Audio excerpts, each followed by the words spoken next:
nga ang Abante Pilipinas.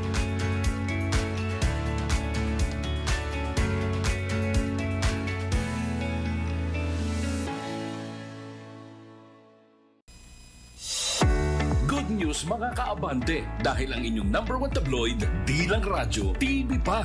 Mapapanood ang Abante sa Sky Cable Channel 85, Converge, TCL Smart TV, Blast TV, Samsung TV Plus, at mapapakinggan rin kami sa DWAR 1494 Abante Radio. Dahil dito ang best, Abante ang best. Balita, entertainment, sports, tulong. Ang mga opinyon at pananaw sa programang ito ay para sa mga host at guest lamang at hindi sumasalamin sa opinyon at pananaw ng himpilan.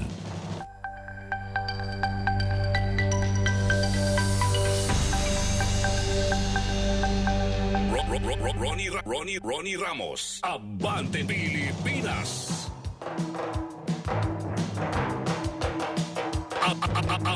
Abante Pilipinas.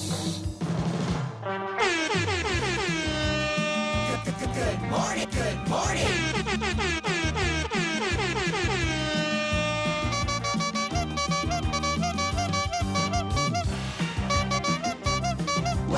Wake up. Good morning. Abante Pilipinas. Magandang umaga mga kaabante!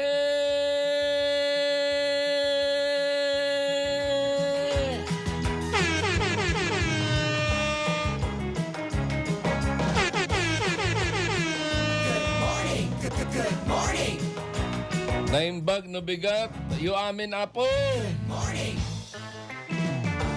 Masantos ya kabwasan. Good morning. Ano yun? Yun, yung yan, mayap yaabak po. Tinitinaw ko kasi pababa eh. Galing Ilocos, pababa. Tapos ay magandang gabi. Ayan, sa Bulacan yan. Katagalugan na yan, ano ha?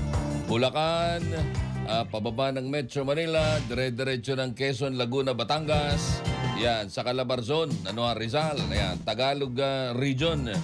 Magandang umaga sa inyong lahat. Good morning. Muli nagpupugay ang inyong iyamanin sa exit swabbing tagapagbalita sa umaga, Ronnie Ramos. Ronnie Ramos, Abante Pilipinas. Join me until 5:30 in the morning ngayong araw po rito ng Martes, 13 sa buwan ng Enero 2026. Live tayo of course sa DWAR Abante Radio 1494 sa talapitan ng inyong mga radyo. At syempre tayo po ay napapanood din ng live sa iba't ibang mga TV platform, kaya ng sa social media, yan, sa internet, sa telebisyon, napapanood tayo sa Sky Cable Channel 85, sa Converge, sa TCL Smart TV, sa Blast TV, sa Samsung TV Plus, at sa Cable Link. Napapanood din tayo of course sa Romblon Cable dyan sa Kabisayaan, ganoon din sa Parasat Cable, sa Beautiful Cable TV, at sa Pagadian Cable TV dyan naman sa may bahagi ng Mindanao. At sa Cagayan de Oro City, Romblon Cable din ho ang dahilan kaya napapanood tayo dyan. Pero of course, itong maganda, sa North America, napapanood na rin po ang Abante at Billionario News Channel sa pamamagitan naman ng Amation TV. Good morning. Yan. Kaya sa inyo lahat dyan, ay nako, dapat alas 4 ng umaga, ay sa Amerika ho ay alas 4 ho ng hapon.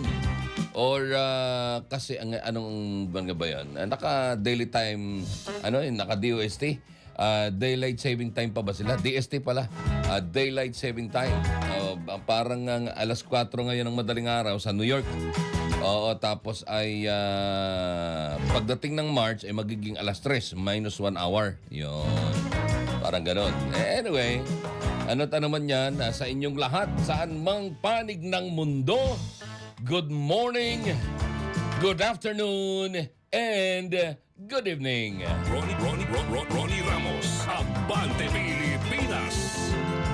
Mga kaibigan, ako talaga naman, ayan, marami hong mga usapin na naglalabasan na naman at ito'y may kaugnayan sa patuloy pa rin nila na pagtatakip at pagliligaw sa atin. Pinipilit nilang makalimutan natin yung mga tao na dapat ho ay nananagot dito sa ninakaw na flood control fund. Di ba ga? Pilit ho nilang pinagtatakpan ito at pilit nilang inilalayo ito sa katotohanan. Ayan. Ngayon, may bago na naman. Nabasa ko sa isa sa mga headline ng Abante. Ang sabi doon ay Vince Dizon, titistigo laban kay Zaldico. Yan. Ay, tama yun. Tama yun. Kasi siya yung DPWH Secretary at siya din ho yung naghabla. So normal yun na siya talaga ang haharap bilang complainant. Hindi ba ga? At isasaysay niya sa korte kung sakasakali man ang mga pagkakamali at pagkakasala nitong si Zaldico at ng kanyang SunWest Corporation o yung SunWest Construction, et cetera. Yun eh. 'Di ba? Yun yung purpose noon. At iba pa mga project na ginawa ng kumpanya ng dating kumpanya kasi nag-divest na itong si Zaldico matagal na. Pero siyempre, hindi mawawala yung influensya dyan. Hindi ako naniniwala sa divest eh. Ako hindi ako naniniwala yung mga divest na yan. Tapos ang ilalagay mo, asawa mo. Ay di ganun din yun. O kaya ang ilalagay mo ay anak mo. Ay ganun din yun. O tatay mo. Walang ipinagkaiba yan. So may influensya at may influensya yan. Diyan ako, naniniwala ako dyan sa party na yan. Pero, dahil tama naman ang sinasabi nitong si Secretary Vince Dizon ng DPWH, sa totoo lang, yung mga bagay na yan ay given. In fact, hindi na kailangan pag-usapan yan. Sinampahan na ng kasong malversation at saka graft o paglabag sa Anti-Graft and Corrupt Practices Act. Etong si Zaldico. So may mga kaso na. Ang wala pa yung plunder na hindi hintay kasama si Martin Romualdez. Bakit yan ay hindi na pag-uusapan? Etong maliit na kaso nitong si mas mababang kaso ni Zaldico, pinag-uusapan kasi si Zaldico lang ang involved. Pero bakit hindi na napag-uusapan ang iba pang mga paksa na may kaugnayan sa flood control project? Nawawala na yung mga tao na binabanggit na dapat ay kasuhan din yung mga contractors. Nasaan na itong mga ito? Di ba ga? Doon sa listahan ay pinadala sa akin, nasa 109.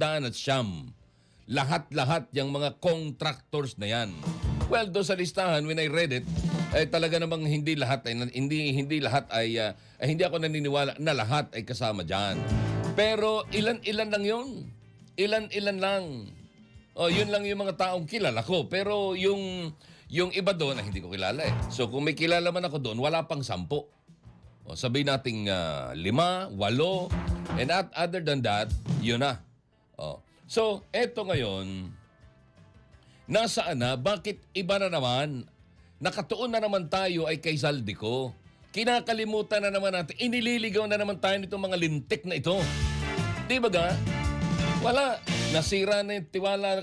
Ako dati, tiwala ako. Hangang-hanga ako dyan kay Vince Dizon. Wala rin pala ito.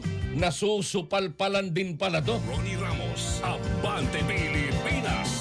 Nakakapanghinayang when he was the DOTR Secretary, really, ako sadya, talagang bilib ako sa kanya dahil hands-on ang trabaho niya. Ngayon, dito sa usapin ng flood control project, in one way or another, hands-on pa rin naman siya dahil personal niyang pinupuntahan itong mga lugar na inirereklamo. Okay, nandyan na yan. Pero ang tanong, sino ang mga proponent ng budget dyan sa mga lugar na yan? Yung Ilocos Norte, hindi mo pinupuntahan. Bakit hindi mo pinupuntahan, Vince Dizon? Bakit hindi mo pinupuntahan ang Ilocos Norte, Vince Dizon? At hindi mo tinitingnan ang mga kapalpakan na mga flood control projects doon, lalo na sa lugar mismo ni Sandro Marcos. Abante Pilipinas. Asa? Bakit? Kasi natatakot kang tanggalin ka rin. So mayroon ka rin vested interest. Meron ka rin pansariling interest. Kaya ang ginagawa mo, sinusunod mo na lamang yung gusto nila na ang pag-usapan, isang tao lang. Para isang tao lang. Kaya, kailangan pa ba? Maniniwala ka pa ba dito kay Vince Dizon? Hindi na. Wala na talagang pwedeng paniwalaan. Kaya tama yung report sa Abante News Channel sa agenda kagabi. Oo, tama yung report sa agenda kagabi na mas tiwala ngayon ang tao sa media kesa sa mga congressman, kesa sa gobyerno. Mas tiwala ang tao sa media ngayon as far as the flood control project is concerned. Abante Pilipinas. Ay syempre, nangunguna dyan ang Billionaire News Channel dahil doon sa mga in-depth na mga reportorial works na ginagawa ng ating mga reporter dyan sa Billionaire News Channel. Malalalim. Talaga ng puro mga eksklusibong mga paghahalukay na mga impormasyon. Kaya maraming umiiyak eh. Di ba ga? Tapos idagdag mo pa si Corina Sanchez na isa sa mga pangunahing tagapaglahad ng balita. Ay, handa ka na ba? Abante Di ba? Kaya pagka ikaw ay ang tawag dito, na-report sa Billionaire News Channel, ang unang-unang tatanungin mo na ng sarili mo, handa na ba ako? Ha? Handa na ba akong tanggapin ang katotohanan? O papaano ko kaya ito pagtatakpan? Kaya marami na nabubulgar. Di ba ga? Ako, sinasabi ko yan dahil napanood ko, nabasa ko pa sa Bilyonaryo. At saka, napanood ko sa Bilyonaryo, nabasa ko pa sa Abante. So, normal yon. Again, normal yon. Pero nasaan? Sino yung mga tao na nasa listahan ng Cabral Files? Abante Bakit hindi mo ito pinapansin, Vince Dizon? Ang hindi pagpansin sa ganitong usapin ay parang sinasabi mong tinotolerate mo ang mga nangyayari sa opisina mo. Sa magkanong halaga? Mali. Mali yung sabi ko. Sa magkanong dahilan? Abante Pilipinas. Baka nadalhan kaya ito kahit kalahating maleta man lang. Itong si Vince Dizon. Kainaman talaga. Abante Pilipinas. Eto pa. Ako? Laglag na naman itong si Boying Remulla. Lumabas na pala si Boying Remulla. Oo. Kaya lang nagtataka ko bakit halos lahat ng TV station puro mga file video ang ginagamit kay Boying Remulla. Ha? Oo. Tinatanong ko tuloy, yung bang interview niya doon sa isang istasyon ng radyo, dated ba yon? O updated ba yon? Bago or what? Or luma na ngayon lang inilabas? Abante Pilipinas. Hindi, tinatanong ko lang. Kasi nung nawala ito, si Remulla ay pinag-uusapan na yung Cabral Files, hindi ba ga? Tama ba ako? Tulungan nga akong i-recall kasi baka mali ako eh. Nung nawala kasi si Boying Remulla, napag-uusapan na yan. O bago siya nawala, napag-uusapan na yung Cabral Files na yan, kung di ako nagkakamali.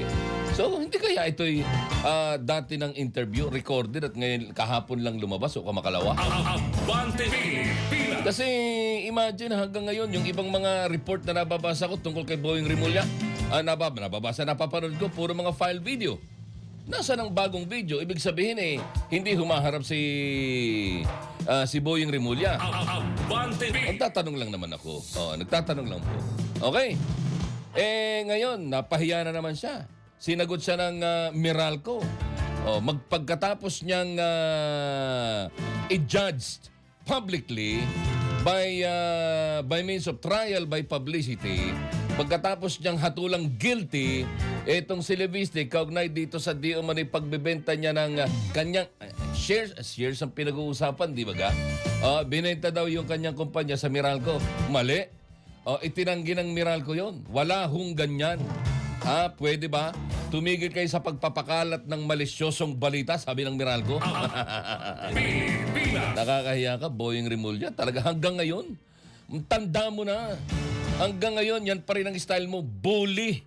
At pagkatapos ay nagbibigay ka na kagad ng konklusyon. Nakakahiya ka naman. Una, yung franchise pala, hindi naman pala ibinenta. Walang franchise na ganun. ang nabenta ay shares ng kumpanya, which is normally nangyayari yan sa negosyo. Oh, yung shares, hindi franchise. Oh, ay hindi iniintindi. Oh. Nauna kasi ang yabang, nauna ang daldal, nauna ang ngawa. Ano ha? Kaya, paano mo papaimbestigahan ngayon si Libiste? Hinatulan mo na. Hinatulan mo na ng guilty. Abante Pilipinas. Pambira ka talaga, Boyeng. Sana hindi ka na lang lumabas. Ang dami nagdadasal para sa'yo. Ha? Alas 4:15 ng umaga. Balita, impormasyon at balitaktakan. Kasama si Ronnie Ramos. Abante Pilipinas.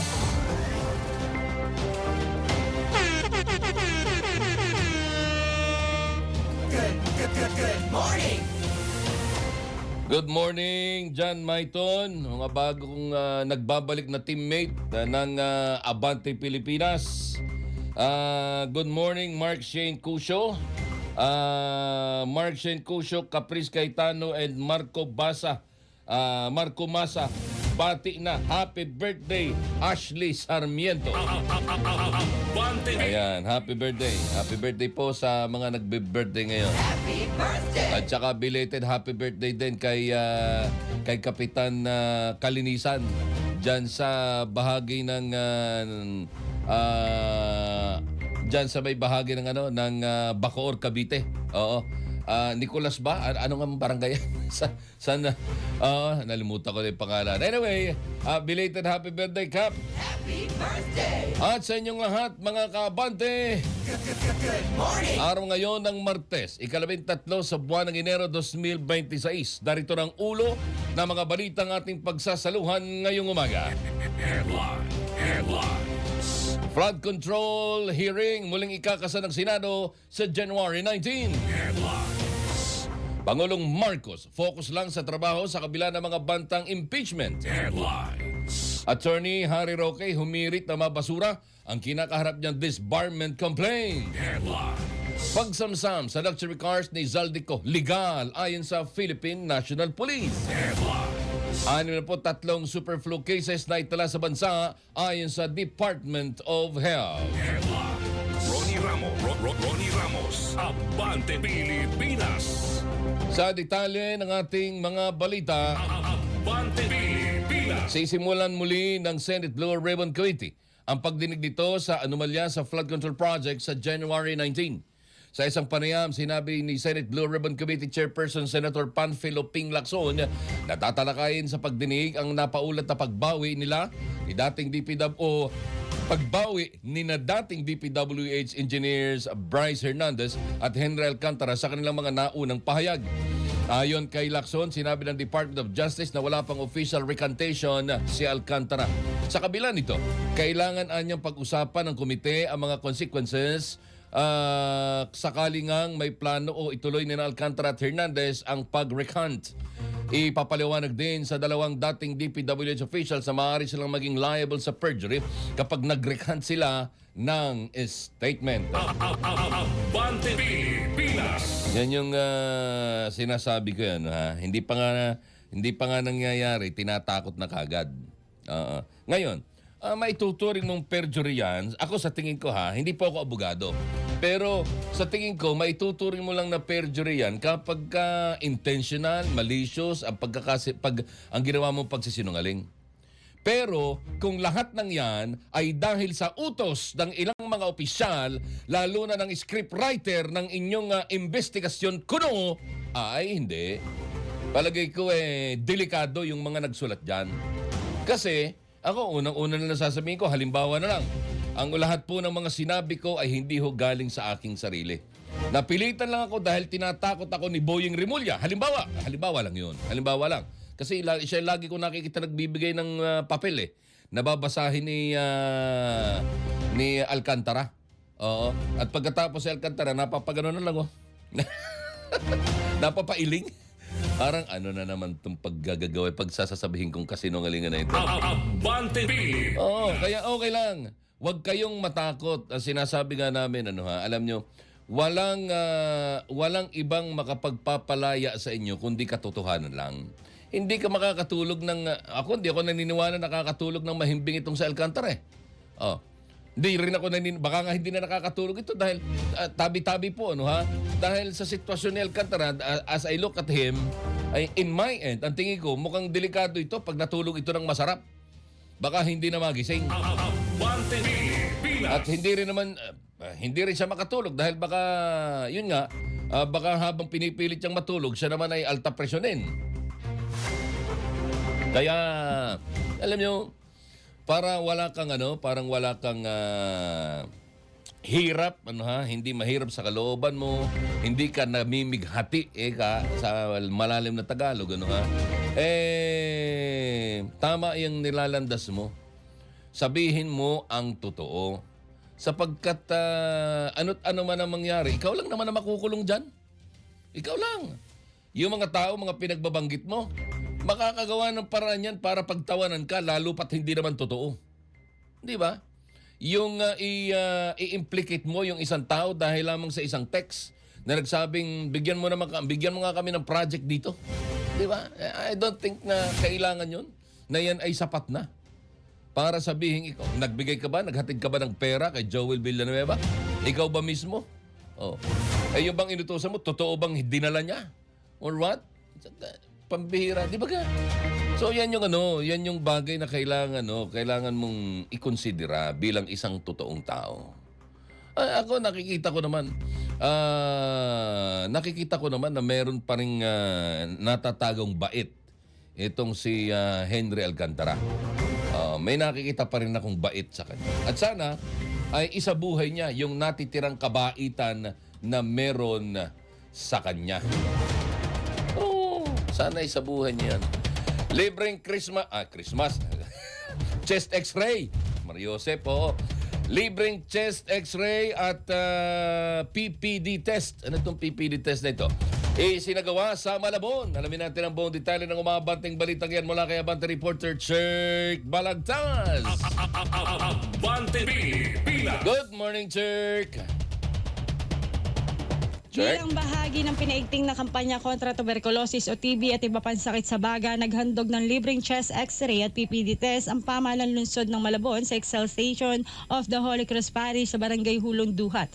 Ang chest X-ray ay sinagawa para sa mga residente na may edad 15 pataas, habang ang PPD test ay isinagawa naman para sa mga kwalipikadong individual bilang karagdagang screening upang maagap na matukoy ang posibleng kaso ng TB. Isinagawa ang programang ito sa pangunguna ng Malabon City Health Department sa pakikipagtulungan ng Kulion Foundation INC bilang bahagi ng patuloy na advokasya ng lokal na pamahalaan para sa maagang pagtuklas, pag-iwas at tamang pangangalaga sa kalusugan ng mga Malabueno. Paalala ng lungsod, ang maagap na pagkilos ay mahalaga upang mapanatiling ligtas at malusog ang pamilya at komunidad. Ako si Chirk Balagtas, Abante. Abante Pilipinas. Thank you, Chirk Balagtas. Nagatid sa oras na alas 4:22 ng umaga. Nananatiling nakatutok si Pangulong Ferdinand Marcos Jr. sa pamamahala sa bansa sa gitna ng mga ulat ng posibleng impeachment complaint o case na isasampa laban sa kanya. Ayon kay Panas Press Officer Claire Castro, nananatili din namang unsupported ang mga ulat ng reklamo laban sa Pangulo, lalo na at ang mga pahayag ay mula sa taga-suporta ng isang politiko. Magugunitang sa panayam ng Billionaire News Channel, sinabi ni Caloocan 2nd District Representative Edgar Irice na maaaring maharap sa impeachment complaint si Pangulong Marcos. Ito ay dahil anya sa betrayal of public trust. Makarang pabayaan umano ng Pangulo na mabalahura ang pambansang budget sa nakalipas na 3 taon. Imposible ayon kay Irice na sa loob ng 3 taon ay hindi alam o walang alam ang Executive Department sa nangyayaring pagmamanipula sa naturang budget. Abante Pilipinas. Alas 4:23 na oras natin sa buong kapuluan. Gusto ko magkomento, kaya lang baka mapalo ko sa pet Pero hindi. Oo, hindi. Ang tawag doon sa kanya, kung hindi niya alam ang nangyayari sa kanyang paligid, ang tawag sa kanya, tanga. Abante Pilipinas. Nakipag-ugnay naman tinaguri ang BGC Boys kay Vice President Sara Duterte. Kabilang dito sina dating Public Works sa Bulacan District Engineers Henry Alcantara, Bryce Hernandez at JP Mendoza. Ayon sa veteranong kolumnista na si Mon Tulfo, umaasa ang tatlo na maa-acquit ang Vice Presidente sa inilulutong impeachment case laban sa kanya at magiging presidente sa 2028. Batid kasi umano ng tatlo na madidiin sila sa plunder case, pero kung mananalo si VP Sara sa susunod na eleksyon ay mabibigyan sila ng executive clemency batay umano sa game plan. Dagdag pa ni Tulfo, kailangan mapanatili ang Duterte ally sa Senado dahil via physical vote ang kahinatnan ng impeachment case. Abante Pilipinas! So, anong ibig sabihin nito? Gustong palabasin na nagtatraidor itong tatlo para sila ay makalaya. Alam nyo, hindi na nila kailangan mag-traidor sapagkat wala naman silang kailangan traidorin. In fact, sila ang unang tinraidor. Di ba ga? Sila ang unang nakasalang. Wala nang iba. Pagkatapos nilang ipagtuturo yung mga tao, asan sila ngayon? May kaso silang plunder. Kakasuhan sila ng plunder. Sila ang nakakulong ngayon. Hindi ba ga? Nasaan ang fairness o yung pagkakapantay-pantay sa isa ng hustisya sa sitwasyon na ito? Wala. Kaya ngayon, inuumpisa na naman nila, ang sisiraan naman nila ngayon ay itong mga ito. Kung gusto nilang magsabi ng totoo, abay dapat lang. Karapatan nila yon. Pero yung gawan mo ngayon ng istorya at ididikit mo ngayon doon sa isang tao na gustong-gusto ninyong sirain na hindi naman ninyo masira kahit anong inyong gawin, wala. Wala kayong magagawa. Diba? Ala kayong magagawa. Kahit na sino pang Poncio Pilato na magaling na kolumnista o broadcaster ang gamitin ninyo, ang totoo ay totoo. May isa nga akong kilalang broadcaster eh. Merong alok pero tinanggihan niya. Bakit? Kasi alam niyang kasinungalingan na sasabihin niya eh. Nakataya ang kanyang pagkatao. Pero kapag ikaw nagsinungaling na dahil sa salapi, ay wala na. Alam naman ng tao kung totoo hindi ang sinasabi mo eh. Alam yan ng 25 milyong Pilipino. Alam yan. Kaya lang, nagpipilit lang kayong pagtakpan, nagpipilit lang kayong pagtakpan yung bagay na alam ninyong mali na. Di ba? Konsensya nyo na lang. Bahala na kayo kay Lord. Abante Pilipinas! Gano'n na lang yun. Bahala na kayong managot sa itaas kung naniniwala kayong may Diyos. Na kung hindi, ay wag na kayong sumimba. At wag na kayong magpakita sa mga simbahan. Nagpapanggap lang kayo eh. Mga ipokrito ang tawag dyan. Ngayon, kung naniniwala kayo sa Diyos, teka muna. Subukan mong tanungin ulit ang sarili mo, totoo pa ba ang sinasabi ko? Ako pa ba ito? Abante Pilipinas! Yun lang ang itanong mo sa sarili mo. Who you are or who am I? Di ba?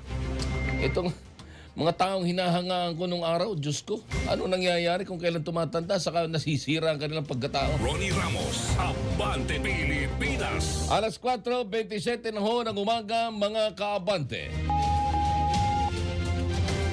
Naninindigan ng Philippine National Police na legal at sumunod sa tamang proseso ng pagsamsam sa luxury vehicles na iniugnay kay Congressman Zaldico ang kanilang tanggapan. Ayon kay Acting PNP Chief Lieutenant General Jose Melencio Nartates Jr., ikinasang operasyon sa utos ng mga kaukulang otoridad. Una nang sinabi ni Attorney Roy Rondain, legal counsel niko na walang warrant ang ginawang pagsalakay sa isang condominium sa BGC. Kinwestiyon din ni Rondain ang umano'y pagkulong sa driver niko ng mahigit 12 oras. Illegal detention yun. Mamaya. Sa ngayon ay hindi pa malinaw ang kinaroroonan ng dating kongresista kahit kansilado ng kanyang Philippine passport. Abante Pilipinas! Sino ang pwedeng magpatunay na walang warrant of arrest? Nang walang search warrant at saka warrant of seizure. Ano yung hawak nung nakabarong? Sino ba yung nakabarong na yun? Hindi. Yung mga kasamang media, they can attest to that kung talagang may warrant o wala. Alam niyo, minsan tayo sa hanay natin, mga kapatid, hindi pa ako nakikialam. Sorry lang, nakukwento ko lang. Hindi ba, kung ano yung nakikita nating totoo at tama, palagay ko yun lang ang dapat nating gawin. Meron ba talagang warrant? May pinakita ba? Hindi ba ga? So yun lang. Gusto ko lang itanong kasi minsan, nadadaan sa pagiging magkaibigan. Abante Pilipinas. Yon ang medyo masakit na katotohanan. Suspect sa pamamaslang sa grade 3 student, sinampahan na ng kaso. Mabati sa balita si Abante reporter Janse Macahilas. Abante Pilipinas. Janse! Yuhu! Sa presinto ang diretsyo ng isang lalaki makaramadakip ng mga operatiba ng Bacoor PNP at PIDEA sa isinagawang operasyon. Kinilala ang suspect sa alias na James na hindi binanggit ang edad na nadakip sa paliparan road ng nabanggit na lungsod. Ayon sa mga otoridad, itinuturing na high-value individual o big-time na tulak ng tobats ang suspect sa Bacoor. Na-recover ng mga otoridad ang aabot sa 200 gramo ng tobats na nagkakahalaga na 1.3 milyon pesos. Naharap ngayon ng suspect sa kasong paglabag sa RA 9165. Ako si Janze Macahilas, Abante! Abante Pilipinas. Naligaw ah. Ano naman yung Maiton? Bihira naman oh. Naligaw na naman. Hindi ikaw yan. Ikaw kasi. Hanapin mo yung istorya. Yun yung pusher. Salbahe talaga. Ganun talaga. Samantala, mga kabante, oras natin sa buong kapuluan. Alas 4:30 na ho ng Good Morning. Ay, talaga naman, yan. Ay, ngayon, betrayal of public trust. So, totoo yun. The fact na ang rating mo, trust rating mo or trust and approval rating mo ay negative. Diba? Parang nakakahiya, ano ha? Yun na nga lang alam mo yung pinariringgan ka na lang. Halimbawa na lang, Halimbawa na lang sa isang malaking kumpanya. Maganda dati ang rating mo, di ba? Kaya lang, medyo sumasablay ka na bandang huli. Bumababa na. O kahit na sabihin mong hindi pa lumalabas yung resulta ng survey or what, yun lang, paringgan ka lang at iparamdam lang sa'yo na parang you don't belong here anymore. Di ba nakakahiya yun? Mariose? Siguro about time para magpaalam na. Give up! Give up. Pero kung talagang kapit to ko at saka marami pang pumapasok na biyaya na hindi naman niya madadala sa kanyang libingan, palagay ko, ganun rin lang. Huwag na ninyong hangarin na nahukayin ang libingan ng ama. Huwag na yan. It's very, tawag dito, very uncourteous o discourteous o ano ba tawag doon. At talagang disrespectful yung bagay na yun. Kawalan ng galang naman yung gagawin. Wag, si PBBM na lang, pagka namatay, wag niyong ilibing sa libingan ng mga bayani. Ninakawan tayo eh. Ronnie Ramos, Abante Pilipinas. Samantala, magbabalik ang Abante Pilipinas.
Mga mainit at eksklusibong balita na caught on cam. Huli sa aktwal o on-the-spot video ng mga pangyayari. Ito ang mga totoong tagpo in the act na naging viral. na unfiltered reality sa lente ng katotohanan. Ako si Dea Ong, ito ang pag-abante ng mga kamera. Dito lang sa Tele Tabloid. Lunes hanggang Biyernes, dito lang sa Abante. Isang oras ng talakayan at impormasyon para sa masa. Ito ang Kong Radio. Kong Radio, ang programang tumatalakay sa mga isyong pambayan, mga panukalang batas at serbisyo para sa mamamayan. Kong Radio, kasama ang batikang mamamahayag na si Mavic Trinidad. Kong Radio. Kong Radio, mula sa mga isyu sa Kongreso hanggang sa mga kwento ng tagumpay ng mga Pilipino. Lahat ng yan sa Kong Radio. Tutok na, magkomento, magtanong, makiisa dahil ang boses ng masa may puwang sa Kongreso. Kong Radio, makinig at manood tuwing Sabado alas 9 hanggang alas 10 ng umaga. Dito lang sa Abante.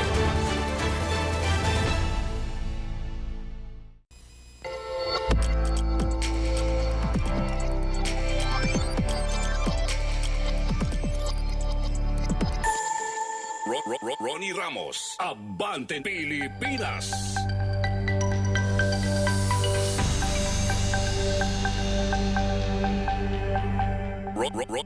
Ronnie Ramos, Abante Pilipinas.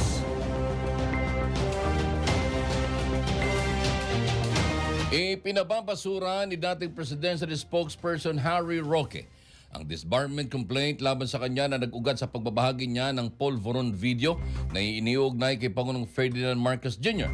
Ayon kay Roque, ipinabasura niya o pinapabasura niya ang video o ipinost niya ang video sa isang audio at video for ipinasuri. Ayon kay Roque, ipinasuri niya ang video at audio sa forensic expert at wala namang nakitang pagmanipula dito. Dagdag pa ni Roque, bahagi ng kanyang trabaho ang magkomento at protektado ito ng freedom of speech at freedom of the press. Bago gunitang nag-viral ang video ng umano'y nagpapakita ng isang lalaking kamukha ng Pangulo na humihitit ng powdery substance isang araw bago ang ikatlong sona ng Pangulo. Pero ayon sa fact-checkers at sa NBI, deep fake ang nasabing video. Ronnie Ramos, Abante Pilipinas. Yun lang. Pero alam nyo, hindi ko maalala kung kung binanggit niya o sinabi dun sa post na si PBBM ba yun? Ayan, tanong lang. Parang parang ang tanong ay bakit, bakit, tawag dito, parang tanong, totoo ba? Si PBBM ba yun? Ayan, kasi wala namang masama totoo ba na siya to? Just asking. Kasi merong bali-balita na ginagawa ito ng presidente na ang presidente ay addict. Nagtatanong ka lang naman, di mo naman inaakusahan Tapos may video, kamukha niya. Totoo ba to? Anong malisyoso doon? Ang tawag doon, guilty lang siguro yung mga nakapanood. Kaya galit na galit. Guilty. Para bagang, ala naman ang kasalanan niya, bakit ang pinagbibintangan mo? Ba't galit na galit ka sa akin? Hindi ba nga? Ay, sino ba yung nandyan? At sino bang kumuha ng video? Di ba? Ay siguro dahil nga bangag yung kinunan, hindi niya na maalala kung sino kumukuha ng video sa kanya. Pero Diyos ko naman, pihado ko, meron. Wala talagang alam niyo, walang lihim na hindi nabubunyag. Kahit itago pa ninyo ng itago yan, lalabas at lalabas din yan. At ang masakit, hindi ikaw kami na mga Pilipino ang lumalabas na kahiya. Abante Pilipinas. Ito na totoo na to. Yun hong suspect sa pamamaslang ng grade 3 student na sinampahan ng kaso. Ayan, alamin ho natin ang kompletong detalye ng umabanteng balita mula kay Abante reporter John Zay Makahilas. Abante Pilipinas. Morning, John Zay. Sinampahan na ng kasong murder ang suspect sa pamamaslang sa 8 taong gulang na grade 3 student sa Barangay Santiago 2, San Pablo City, Laguna. Batay sa investigasyon ng mga otoridad, naghahanda sana ang bata para pumasok sa eskwelahan nang bigla itong maglaho. Matapos ang paghahanap ng mga kaanak, natagpuan ang bata sa isang sagingan na wala ng buhay. Sa tulong ng mga testigo na tuntun ng mga pulis, ang suspect na napag-alaman na kamag-anak mismo ng biktima. Ayon sa pulisya, posibleng simpleng alitan ang pinagmulan ng krimen. Nasa kustodiya na ng San Pablo Component City Police Station ang suspect. Itinanggi naman ng suspect ang paratang na siya ang pumaslang sa kaawa-awang biktima. Ako si Janze Makahilas, Abante. Abante Pilipinas! Wawa naman bata, ano? Grade 3 pala. Marami pang pangarap yan. Marami pang dapat marating. Baka siya yung susunod na presidente ng Pilipinas na matino. Kaya lang, wala na. Hindi na mangyayari kasi grade 3 pa lang, pinatay na. Mariosep. Kung sino man ho ang totoong may kasalanan niya, kung tinatanggi ng kamag-anak, ano ha? Pero siya ay tinuturo ng mga testigo. Ay kung ano't ano man, ay di bahala na si Lord sa inyo. Ano ha? Ang Panginoon naman ho ay laging nakatingin. At bawat nilalang na ginagawa ng masama ay ipinagtatanggol ng Panginoon. Totoo yun. Naniniwala ako dyan. Abante Alas 4:40. Pumalag si ML Party List Representative Laila De Lima sa pahayag ni Senate President Tito Soto na nagkukumpara sa pag-absent sa Senado ni Senator Bato de la Rosa sa pagkakakulong ni De Lima noon. Ayon kay De Lima, nasa detention siya noon para harapin ang anya gawa-gawang drug case ng Duterte administration kaya hindi siya nakakadalaw sa mga sesyon ng Senado. Habang si Senator de la Rosa anya ay posibleng umiiwas lamang sa ICC arrest. Panawagan ni De Lima kay Soto, huwag itong gawing dahilan sa pagpapabaya ng Senado sa isang delinquent senator. Ayon kay De Lima, noong siya'y nakakulong, nakakapagtrabaho pa din siya at nakakapaghain ng mga panukalang batas kahit pa bawal ang gadgets sa kulungan. Abante Pilipinas! Good morning, NJ Mariano. Yan. Maligayang pakikinig. Good morning. Pero alam nyo, tingnan natin yung sitwasyon. Si Bato kasi ay di umano ay may warrant of arrest pero wala pa naman lumalabas. Kaya lang ay naghahanda na siya, inihanda niya ng kanyang sarili sapagkat hindi sa dahil sa takot, kundi dahil rin sa katotohanan na kailangan dumaan sa tamang proseso. Hindi ba ga? Na kailangan dito muna. Unfortunately, walang magtatanggol sa kanya na sa kahit na sino na opisyal ng pamahalaang Pilipinas. Walang ganun eh. Walang magtatanggol sa kanya. Kahit na sabihin natin na dapat ay harangin ito ng gobyerno at dito dapat mangyari ang kaso. Pero hindi ganun ang ating pamahalaan. Hindi ganon. Ang ating pamahalaan ay uto-uto at sunod-sunuran ito basta't mayroon silang makikitang malaking dahilan para mawala ang kanilang kalaban. That's the difference. Ano ha? Kaya itong si Bato ay kailangan hindi siya mahuli. Kailangan na mapatunayan nila na walang magagawa ang ICC kung hindi ito isusubo ng ating pamahalaan. Bakit? Sapagkat ang ICC ay walang implementing or enforcement team or enforcement department. Hanggang issue lang yan ang kaso ng warrant pero walang huhuli. Wala. Ay kung meron, bakit hanggang ngayon si Putin, si Netanyahu, at saka itong si Trump, ay bakit ang mga ito hanggang ngayon nandyan pa rin? Kinasuhan pa nga yung ICC, hindi ba ga?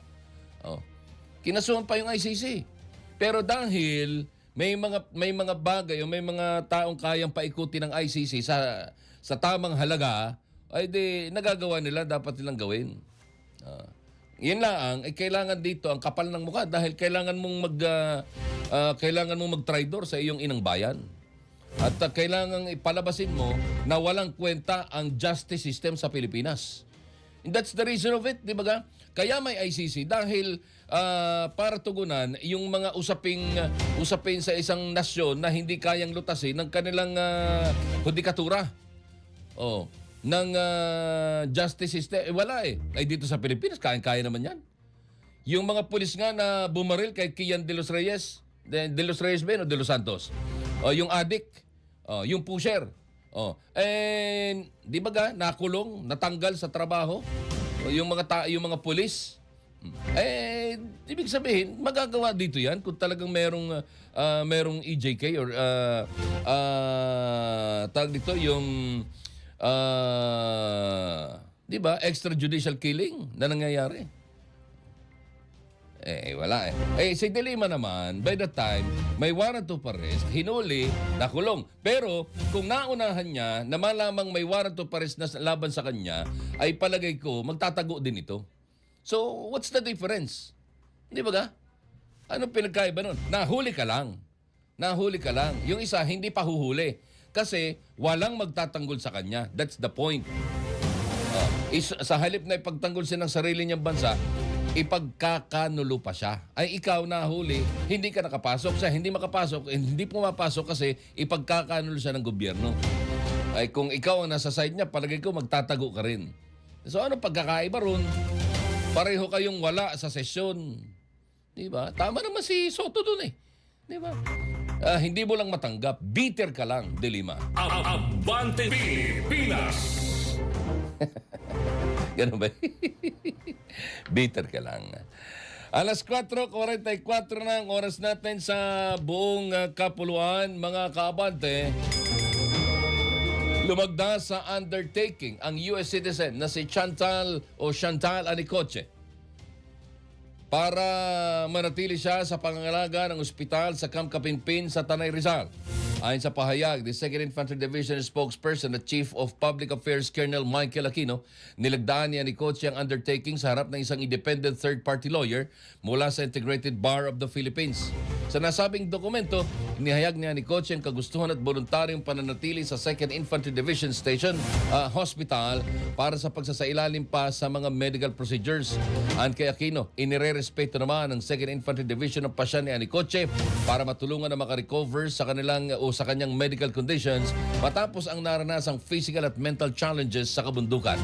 Si Chantal, isang American citizen, ay natagpuan ng mga sundalo ng 203rd Infantry Brigade matapos ang seri ng enkwentro sa mga teroristang NPA sa Abra de Ilog sa Occidental Mindoro. Abante Pilipinas!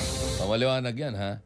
Ngayon, questionin ninyo mga sungaling mga sungaling na cause-oriented group daw. Ano to? Anak Bayan, Gabriela at saka Kabataan Party List. Kayo mga party list kayo, questionin ninyo ay yung Integrated Bar of the Philippines.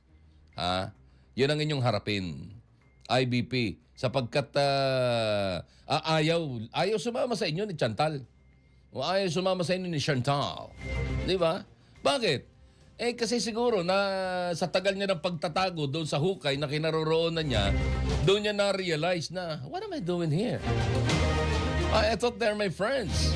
I thought they're with me and I'm with them.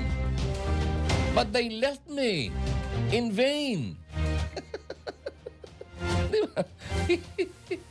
Tama ba yung English ko, Mayor?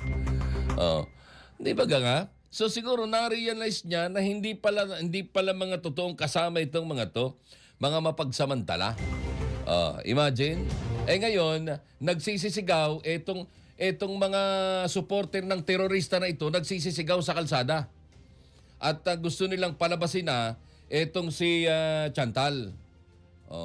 Dahil di umano ay something na kung anong gusto lang. Hindi mo naman sasabihin pinabayaan, di mo naman sasabihin sinaktan, di mo naman sasabihin inapi dahil nakabidyo lahat ng mga pangyayari. Iba't ibang anggulo ng naglalakad yung mga sundalo, may narinig silang boses and that was recorded, narinig ko rin yun. May sumigaw na boses babae. Kaya sabi, may tao. At hinanap nila, nakita nila si Chantal. Nasa video yun. Di ba ga? Iniwanan ninyo. At pagkatapos ay what? Unless na Chantal is just making her role or peace para sa mga susunod na araw. Unless na gano'n, pero andyan lahat documented ang nangyayari. So, nakikita ng lahat na maayos ang kalalagayan ni Chantal. Ngayon, gustong-gusto siyang kunin ng mga supporter ng teroristang grupong CPP, NPA, NDF na para or sa takot na baka ito ay ma-brainwash o kaya ay magising ng mga magagaling na investigador ng Armed Forces of the Philippines, baka ito ay magising at ang tawag dito, maliwanagan ng isip ay sabihin niya lahat ang kanyang nalalaman. at ipagtuturo kung nasaan ang kanyang mga boss. Kaya ganun-ganun na lamang at pagsisigawan nitong mga salot sa lipunan na ito eh. Totoo naman eh. Ano bang naitutulong yung mga grupo na yan sa atin? Meron ba? Abala sa trapiko, abala sa trabaho, abala sa sitwasyon ng ating mga kababayan. O di ba? Sila nagsisisigaw doon na puro kasinungalingan naman. Kaya lang ang tanong ko din naman sa ating gobyerno at saka doon sa mga legal expert, di ba meron tayong batas ng ng anti-terrorism law? Di ba meron tayo niyan? O at sino mang mapatunayan o sino mang mapansin o makita na sumusuporta, nagpapahay ng pagsuporta dito sa mga makakaliwang grupo nito o sa terorismo, ay dapat hinuhuli. Ay bakit hindi nyo hulihin? Yung mga nagsisisigaw. Ay obvious na eh. Takot kayo. Oh, that's the thing. Kasi baka akusahan kayo ng pag-abuso sa kapangyarihan. Hindi, may batas naman eh. Di hayaan ninyo yung abogado nila na mag-interpret ng batas. Pero dahil nakita ninyo na ang ginagawa nila ay pagtatanggol sa mga terorista, ay hulihin ninyo. Di ba? Ay bakit kaming mga maliliit? Bakit yung mga napilitan lang kumuha ng lata ng sardinas, yung kumuha ng kondom na halagang 300, kulong agad? Ito mga tao na ito maliwanag na maliwanag, nilalabag nila ang anti-terrorism law. Ay bakit hindi ninyo hulihin? Kaya ang hirap din minsan eh. Kaya yung isang survey na nabasa ko, na minsan ba'y nahihiya ka na rin maging Pilipino? Ganda ng tanong eh. Oo, ang sagot ko, alam mo kung ano? Ang sagot ko, oo. Oo ang aking isinagot. Abante Pilipinas! Matagumpay na nailikas ng Philippine Coast Guard ang 9 na crew ng sumadsad na motor tanker malapit sa baybay ng Burgos, Surigao del Norte. Ayon kay Philippine Coast Guard spokesperson Captain Noemi Cayabyab, ang MT Cheng Chang Feng 168 ay umalis ng Cagayan de Oro City at patungo ng Humonhon Leyte nang magkaproblema ang makina nito. Dahil sa malakas na alon, sumadsad ang barko sa baybayin.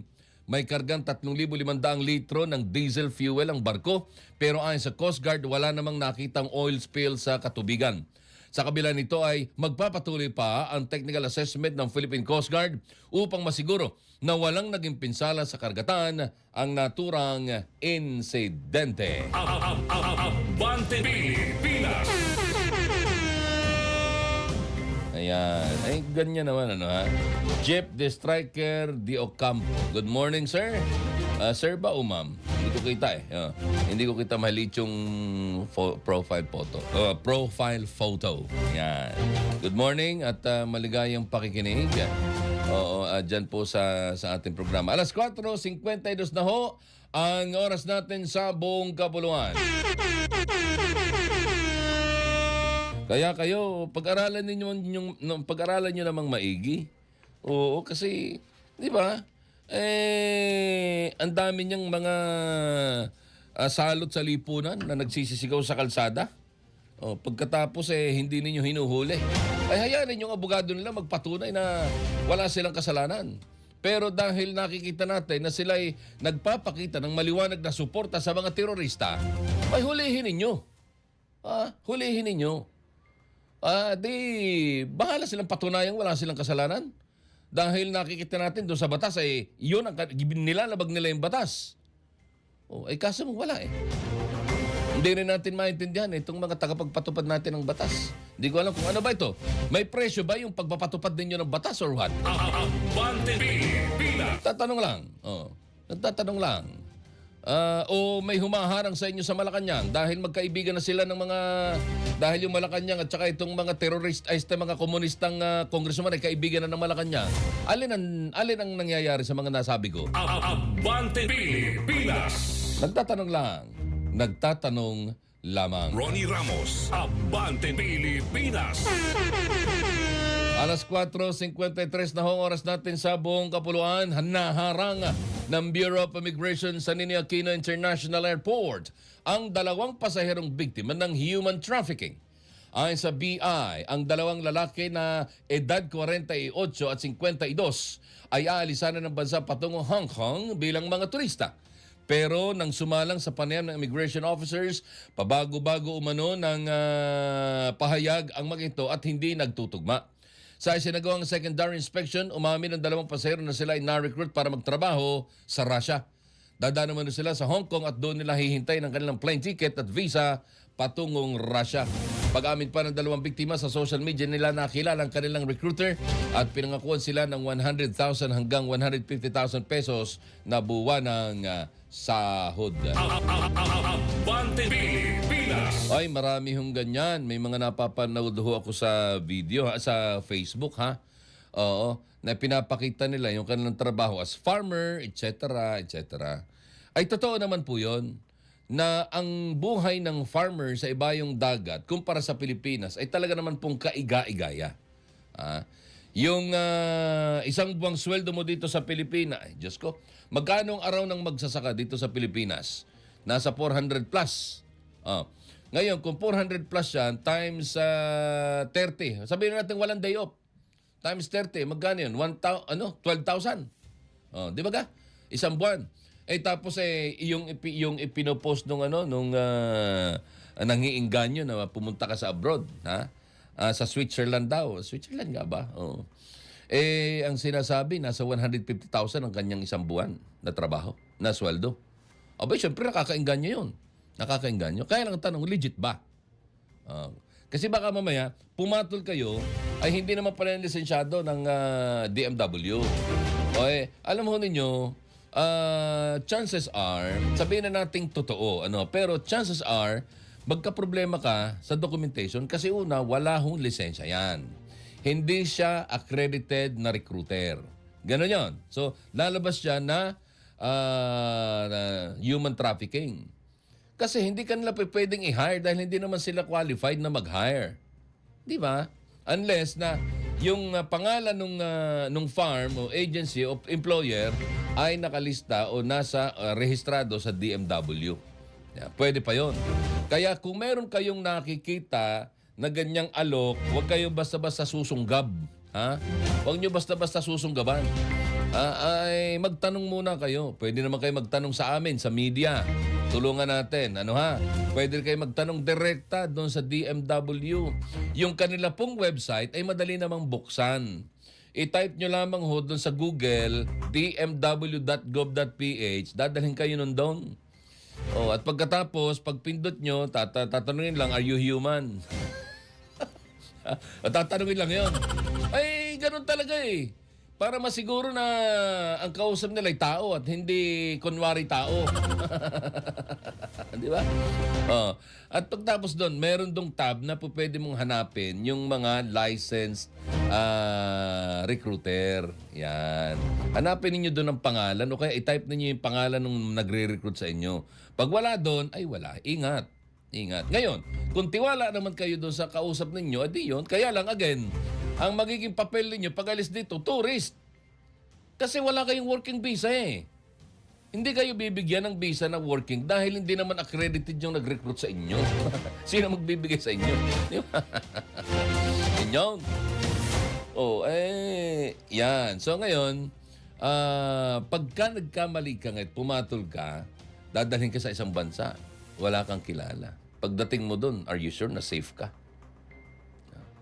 Baka hindi pa nagtatagal ay umiiyak ka na dahil binubugbog ka na. Baka hindi pa nagtatagal ay talagang gusto mo nang umuwi sapagkat hindi mo maibigay yung kanilang kota. Kaya ingat, ingat. Mga kaibigan, marami hong manloloko, Diyos ko.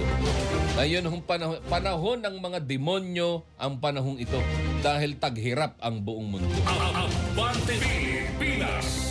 Dahil sa hirap, gumagawa na ng kawalang hiyan para lamang sila ay kumita.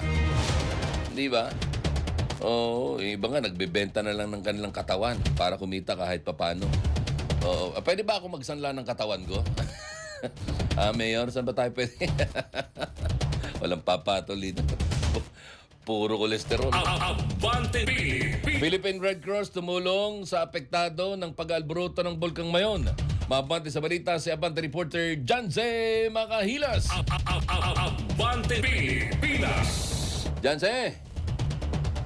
Nagpadala ng tulong ang Philippine Red Cross o PRC sa mga residente sa Kamalig Albay na apektado sa pag-aalboroto ng Bulkang Mayon.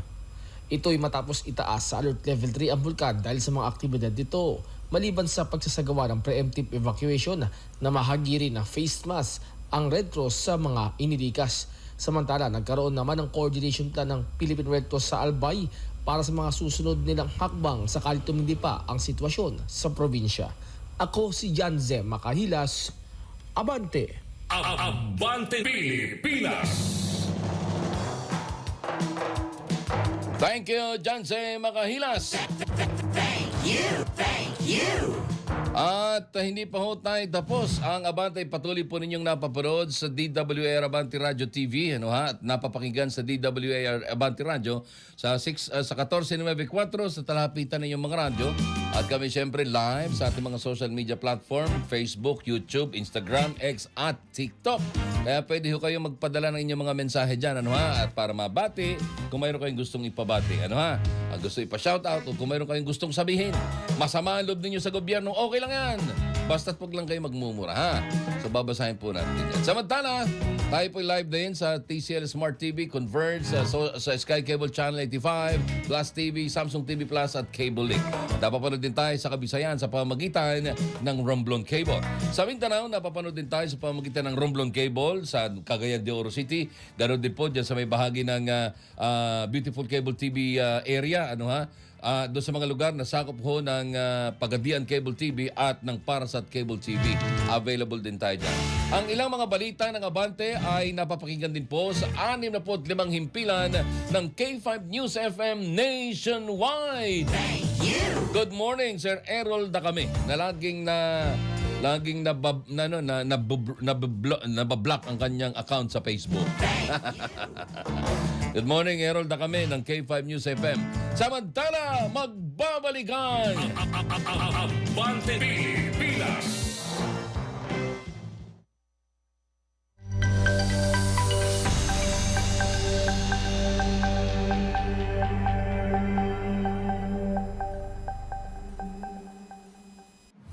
Magkasangga sa talakayan sa maiinit na sports issue. Makabuluhang kwentuhan at kulitan kasama ang sports personalities. Defense Minister Jerry Guinera at Mr. Cool Jerry Eslana. Sport Talakan. Sport Talakan. Dito yan sa Abante Radio.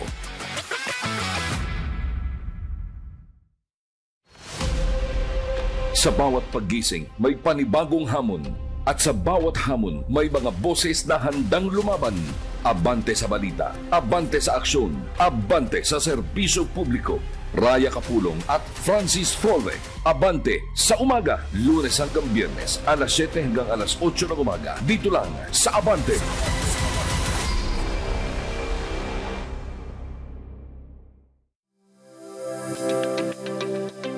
Abante Bilyonaryo Group nangunguna sa Facebook engagement. Patunay ito na mas pinipili ng nakararami nating kaabante ang aming balita, impormasyon at entertainment online. Maraming salamat sa tiwala at suporta. Patuloy kaming maghahatid ng mga kwentong may kabuluhan at serbisyong totoo para sa bayan.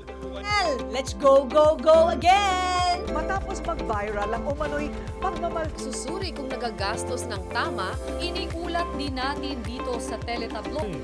sa mga kaabante natin na nakatutok sa atin. Malalim po ang crisis politika. Abante at Bilyonaryo. Dito ang bawat like, share at comment patunay na kayo ang aming inspirasyon.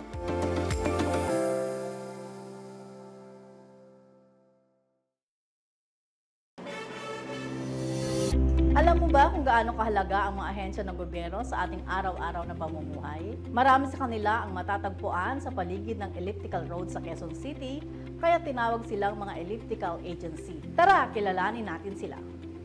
Una sa listahan ng Department of Agriculture, ang katuwang ng mga magsasaka at mangingisda. Sila nagtataguyod ng programang pang-agrikultura, seguridad sa pagkain at suporta sa rural development.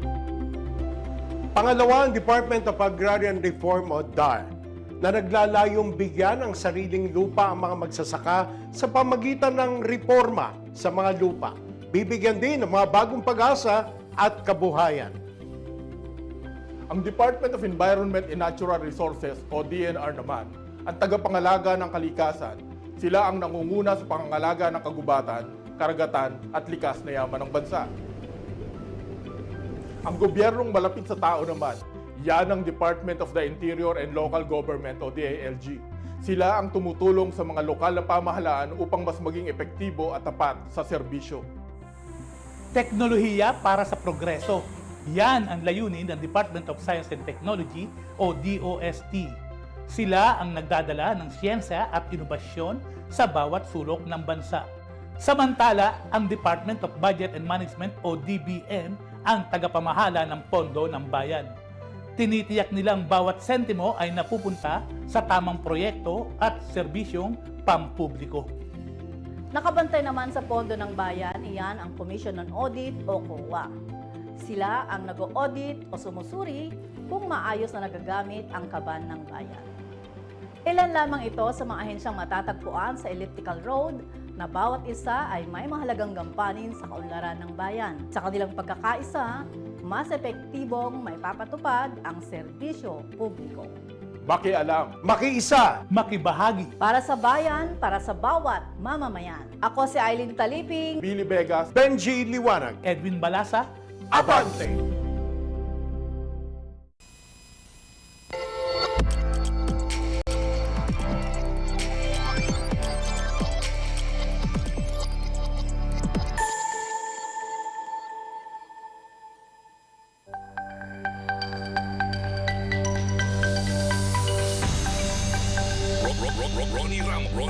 Ronnie Ramos, Abante Pilipinas. Alas 5:05 na ng umaga. Good morning kay Founding Chairman Raul Tahilan Sumangko at saka kay paring Francis Calso. Good morning. Good morning. Narito muna ang front page headlines ng pahagang una sa balita. Ito po ang Abante na 38 taon na ho nating kasama at pinagkakatiwalaan po natin sa balitaan. Ano ha? Headlines ng pangumagang tabloid na Abante.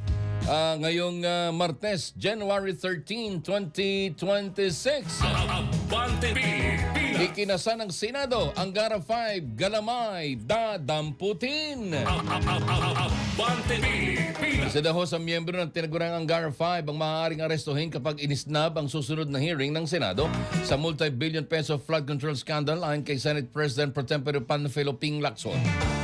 Sinabi ni Lacson, chairman ng Senate Blue Ribbon Committee na dati nang iniimbitahan ng komite si resigned Education Undersecretary Tri-Give Olivar pero hindi ito sumipot. Anya, magpapadala na siya ng subpoena kay Olivar para dumalo sa hearing ng komite sa Enero 10 in 9. Abante Pilipinas. Ay, meron lang ako narinig, ha? Na itong si Vince Dizon ay dati din daw ito kay sa mga Angara. Hindi ko alam kung doon sa matandang Angara o dito kay Sunny Angara. Oo. O kaya ay kay pero hindi yan kay imposible naman yan kay Congressman Romel Angara ng Aurora, ha? Palagi ko hindi. Doon sa mag-ama, alin man sa dalawa. O paki-check nyo nga. Hindi ba member ng ng Angara 5 itong si Dizon? Tatanong lang. Narinig ko lang mahirap na baka ayoko na masabing member siya ng Angara 5. Pero may nakapagsabi sa akin na di umano ito yung nagtrabaho kay Angara. Si Dizon, mga batang Angara. Oo. Panahon ni Nakuan, Di ko medyo showbiz na yung iba yung dulo medyo showbiz na Oo, pero di ba? Di ba kayo nagtataka bakit naging magkaibigan si Dizon at saka si Congressman Leviste? You read between the lines.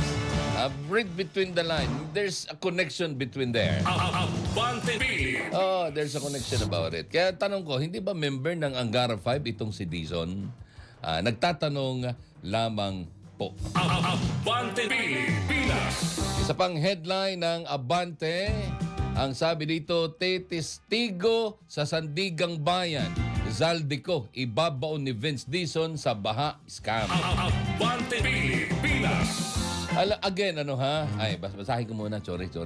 Haharap daw sa hearing ng Sandigang Bayan sa January 20 si Department of Public Works and Highways Speaker Secretary Vince Dizon kaugnay ng flood control case ni dating ako Bicol Party List Representative Zaldico.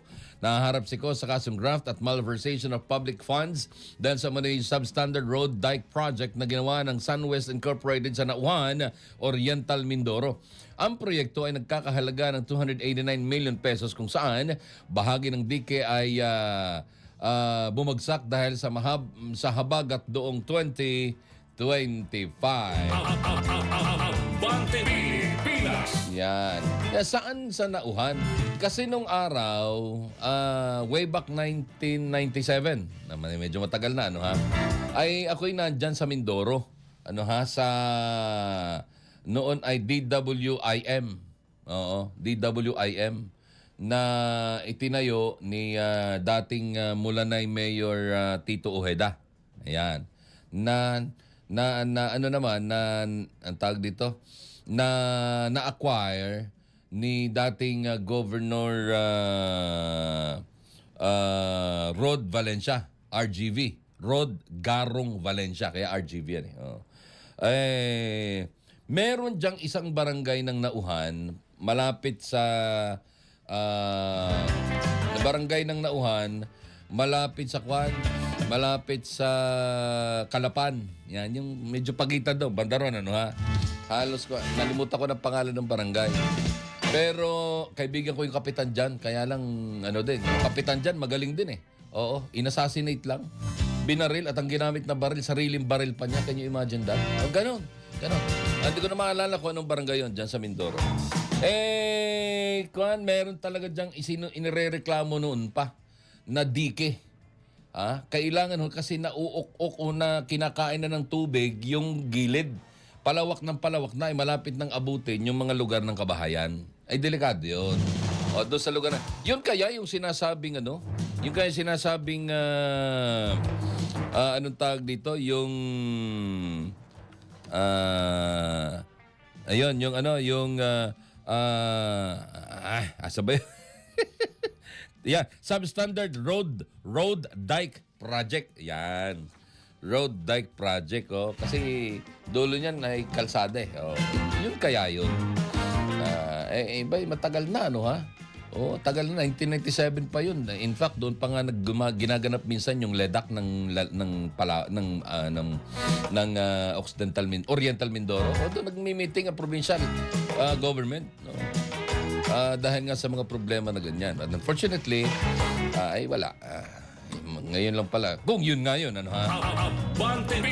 Headline naman ng Abante tonight. Guro na stroke habang nagtuturo. Ilang araw matapos ang pagkamatay ng teacher na si Agnes Buenaflor sa classroom observation sa Muntinlupa City, isa na namang guro ang isinugod sa ospital matapos ma-stroke umano dahil sa matinding stress habang naghahanda para sa parehong evaluation. Kinilala ang guro na si Erjan Labarento ng P. Guevara Memorial National High School sa Santa Cruz, Laguna na isinugod sa ospital matapos mawala ng malay sa ninang blood clot sa kaliwang bahagi ng kanyang utak. Ronnie Ramos, Abante Pilipinas. Na-stroke lang hindi po. Buhay pa ha, na-stroke. Ayan. Yun lang. Kaya ingat ho kayo.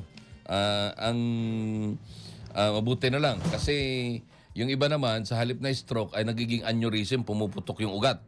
Yun ang kinamamatay. Ayan. Eto pa. Headline pa rin ng Abante tonight, John Vic Boying Remulla inalok ng 1 billion peso sa baha scam. Ronnie Ramos, Abante Pilipinas. Naku, talaga naman. Kayo pa, aalokin. Ibinunyag ni Department of the Interior and Local Government Secretary John Vic Remulla na inalok umano sila ng kanyang kapatid na si Ombudsman Jesus Crispin Boying Remulla ng halagang 1 bilyon para matapos ang isang kaso sa flood control scam. Sa panayam sa Politico Talks ng Billionaire News Channel, kinuwento ng DILG chief na may lumapit sa kanya at nagalok ng malaking halaga para sa kanila ng kanyang kapatid kaugnay ng flood control scandal. Anong ginawa mo? Anong ginawa mo? Ay, ikaw ang chief ng law enforcement. Pinahuli mo ba? O para ka rin lang yung isang tao dyan na nagsasabing binablockmail siya ng abogado ni Saldico. Puro kayo mga sinungaling. Kasi unat tigit sa lahat, alam ninyo, bribery is bawal. Kaya ngayon, kung ikaw, binabribe ka, kung sino may lintik na yan, dapat ipinahuli mo na kung walang pulis doon, yung gwardya nyo. Guard, hulihin ito. Itali dyan na tumawag ng pulis. Sinusuhulan ako. Di ba? Ay, ba't hindi nyo pinahuli? Gonggong. Puro kayo daldal. Puro kayo kagonggong ang magkapatid. Ewan ko sa inyo. Kung bakit nandiyan kayo sa pwesto na yan, na pwestong pwesto na talagang maipagtatanggol ninyo yung mga demonyo sa paligid ninyo. Ano, ha? Kaya, kung talagang inalok ka, dapat pinahuli mo na. Huwag kang ipokrito. Gusto mo lang sumikat kay gonggong ka eh. Diba? Yabang lang ang meron kayo pero yung mag-implementa kayo ng trabaho ninyo, wala kayo nun. Alas 5:15 na ng umaga, mga kaabante! At anong kalipunan ng kalipunan? At yan ho ang ating mga front page headlines ng Bahagang Abante at Abante Tonight. Ano ha? Kung medyo kayo po ay bitin, ay di sige. Bili na ho ng inyong Abante at Abante Tonight copy sa inyong paboritong news stand. Pero kung wala, ay mag-subscribe na lang sa Abante at Abante Tonight News Online para sa mga updated at mga totoong umaarangkad at umaabanteng mga balita.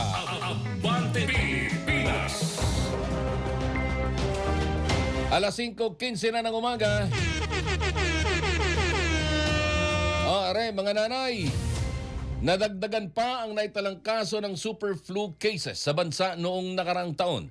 Ayon kay Department of Health Secretary Spokesperson Albert Domingo, hanggang noong buwan ng Disyembre umabot sa 63 kaso ng super flu ang naitala sa bansa. Pero paglilinaw ni Domingo, wala nang aktibong kaso ng sakit sa Pilipinas. Lahat kasi ng tinamaan ng sakit ay naka-recover na. Ayon sa DOH, ang super flu ay variant ng influenza A at hindi ito isang bagong uri ng sakit. Ang sintomas nito ay kahalintulad ng pangkaraniwang trangkaso gaya ng ubo, sipon, lagnat at pananakit ng katawan. Abante Pilipinas. Hinikayat naman ni Senador Christopher Bongo ang publiko na manatiling kalmado at umasa sa tamang impormasyong pangkalusugan sa gitna ng mga ulat tungkol nga sa tinatawag na super flu. Ayon kay Go na Vice Chairperson ng Senate Committee on Health, nilinaw ng mga eksperto na ang super flu ay hindi bago o mas mapanganib na virus kundi isang uri ng trangkaso na mas madaling kumalat. Batay sa monitoring, limitado ang mga kaso sa Pilipinas at gumaling na ang mga nahawa. Pinayuhan din ang publiko na magpatuloy sa pagpapabakuna at sumunod sa basic health practices. Binigyan din ni Go ang kahalagahan ng Republic Act 12290 na siyang lumikha sa Virology and Vaccine Institute of the Philippines na siya namang magsasaliksik ng mga pangmatagalang lunas laban sa mga sakit sa hinaharap. Ayan hong batas na yan that was influenced or inspired by the pandemic. O kasi nung time na yun, hirap na hirap tayo, di ba? Nung panahon ng COVID-19. Walang gamot, wala tayong bakuna. At lahat tayo umaasa ng bakuna na ibibigay sa atin ng mula sa ibayong dagat na mayroong bakuna kontra COVID. Wala tayo nun eh. Wala tayo nun. Kaya naisipan ni Senator Go na isulong itong pagkakaroon ng viral, yung institute. Yung parang, anong tawag dito? Oo, yung research center. Oo, yung anong tawag dito? Yung Virology and Vaccine Institute of the Philippines. So sila ngayon, andyan yung mga magagaling nating mga scientist, chemist at botanist, etc. Na eksperto sa paghahanap ng mga halamang gamot at kung ano po pwede lang gawin dyan at kung ano mga gamot, ang mga sakit ang po pwedeng gamutin ito in the future. Kaya buti na lang meron yan. Pero ang pinaka-importante dyan, huwag kayong matakot doon sa sinasabing superflu. Ayan. Ang pagkakaiba lang ho niyan, doon sa nararanasan natin, mabilis itong kumalat. Di ba? Mabilis itong makahawa. Pero wala naman daw ho eh. Wala na hong superflu. Ayan. Kung meron man ho, ay di yung bunga na lang ho ng panahon na pabago-bago, yung init-lamig, eh talagang sisipunin ka o kaya ikaw ay uubuhin. Abante Pilipinas. Pinag-aaralan na ng pamunuan ng Quiapo Church ang posibleng pagbabago sa disenyo ng andas at ruta ng traslasyon. Ito ay matapos na abutin ng mahigit 30 oras ang traslasyon 2026 na pinakamahaba sa kasaysayan ng Pilipinas. Sa isang panayam, ipinaliwanag ng mga opisyal ng Quiapo Church na nasira ang andas kaya bumagal ang prosesyon dahil na rin sa mga debotong sinubukang makaakyat dito. Ilan sa pinag-iisipan ng pamunuan ng Quiapo Church ang pagbabago ng ruta at pagdaan sa mas malalawak na kalsada para masigurong kaligtasan ng mga deboto at kaayusan ng prosesyon. Sa datos ng Quiapo Church, mahigit 9 na milyong deboto ang nakiisa sa traslasyon 2026. Abante Pilipinas. Yan eh. Oo, alam mo, yan minsan ang problema eh. Yung ating mga kababayan, sinabi ng bawal, pero doon sa coverage natin ng Abante Radio, nanonood ako, ang dami talagang matitigas ang ulo. Sinabi ng bawal, gumapang o lumangoy sa ibabaw ng mga deboto, doon sa ulunan ng mga deboto, dahil babatakin kayo ng mga ihos. Wala rin. Oo, talagang pilit pa rin gagapang lalangoy para makalapit lang ho doon sa, makalapit doon sa andas. Ay bumigay. Mabuti pa yung andas ng mga nakaraan, Alam nilang sasampahan ng tao eh. Kaya talagang matibay. Kaya lang, talagang tumagal. Pero this time, talagang grabe. Ako'y nakatulog na hanggang sa nagising ako kinabukasan. Sabado na. Tinignan ko, ano na nangyayari? Alas 6 yung post ni Clyde. Alas 6 na ng umaga, ay nandun pa lang sa Pipalangka. Ay, nangyari. Akala ko, I was expecting kasi yung unang report, naalala ninyo, yung, sino ba nag-report nun sa atin nung unang-una? Si Isaiah ba? Na nagsabi na mabilis yung takbo ng andas. Oo. Sobrang bilis. Hindi lang mabilis, kundi sobrang bilis. Kaya sabi ko, maaga ito makakarating kapag kaganyan. Ay, inabot pa ng 30 hours. 30 hours and 30.5 hours. Parang ganun. Matindi. Kaya kailangan pag-aralan ninyong maigi yung security. Kailangan ho talaga na wala nang makakalapit diyan sa andas. Para dire-diretso na lang, parang isang karaniwang prosesyon na lang sana. Dahil yung iba, pasensya na ho kayo ha. Pero yung ibang mga sumasampa dyan, nakikipagkagulo. Oo, sa totoo lang, ang sarap batukan eh. Una, hindi ako judgmental. Huwag mo ninyo sabihing judgmental ako. Pero tingnan niyo, yung mga sumasampat at nakikipagpilitan, sila yung mga nakikita ninyong tambay na pag-alagala dyan sa Recto, dyan sa University Belt. Sila yun. Yung mga pakpati na Maria Joseph. Tapos sila pa yung ewan lang. Sana nagkakamali ako. Pero ang isang bagay dapat intindihin ninyo, ang ginagawa ninyo ay parang pagsamba sa rebulto na pilit namang ipinagtatanggol ng simbahang Katoliko na hindi natin ginagawa yung sumamba sa rebulto. But what are we seeing? I mean, di ba? Ano yung nakikita namin? Ano yung napanood namin? So, yan, isang uri ng maling pagsamba. At ayaw ng Diyos. Abante Pilipinas. Kasabay naman ang pagsalubong sa bagong taon, ipinagpatuloy ni Senador Christopher Bongo ang kanyang hospital feeding program sa pamamagitan ng palugaw ni Mr. Malasakit. Mula Enero 5 hanggang 9, naghatid ng mainit na pagkain ang programa sa mga pasyente, bantay at medical frontliners sa iba't ibang public hospital sa Metro Manila, kabilang na ang lungsod ng Maynila, Las Piñas, Parañaque at San Juan. Ay dyan sa Maynila, andyan yung Jose Reyes, andyan yung San Lazaro Hospital, PGH, etc. So, ayon kay Go, ipagpapatuloy niya ang programa ngayong 2026 dahil sa malaking tulong nito sa mga nasa ospital. Karamihan sa mga pinuntahang ospital ay may malasakit centers sa ilalim ng Republic Act 11463 na ang layunin mapaganang gastusin ng mga mahihirap na pasyente. Umabot din ang programa sa Southern Philippines Medical Center sa Davao City na tanda naman ang isang panibagong taong nakatuon sa paglilingkod bayan. Abante Pilipinas! At Abante Pilipinas! itinanggi naman ho ni Migrant Workers Secretary Hans Kakdak ang report na gumastos ng 557 milyong piso ang ahensya para sa shelter sa Taiwan at Hong Kong. Paliwanag ni Kakdak noong 2025, 300 distressed OFWs ang kinanlong pansamantala sa 3 magkakaibang shelters ng DMW, katuwang ang mga NGOs. Umabot niya sa 5 milyong piso ang gastos para dito at hindi 557 million gaya ng napaulat. Noong nakarang taon din ay umabot sa anya sa 557 distressed OFWs ang nakinabang sa tulong pinansyal sa ilalim ng Action Fund ng ahensya.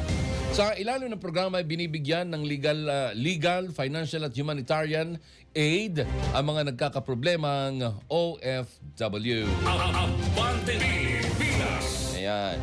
Baka po 5.57 million. Oo, hindi ho 557 million. 5.57 pwede pa. At saka yung bilang ng distress OFWs, dikit-dikit. Baka nagkulang lang typo error. Kaya akala niyo 557 million pesos. Ay, sobra naman yun. Ano ka, nagpatayo ka ng tulay? Okay, bumili ka ng sariling eroplano. Anyway, alas 5:25 na ng umaga. At dyan po ang kalipunan ng ating mga umaabanteng balita ngayon pong araw na ito ng Martes, 13 sa buwan ng Enero 2026. Sa ngalan po ng ating mga nakasama sa control, ang bagong team, Maiton, nagbabalik. Si Yorme,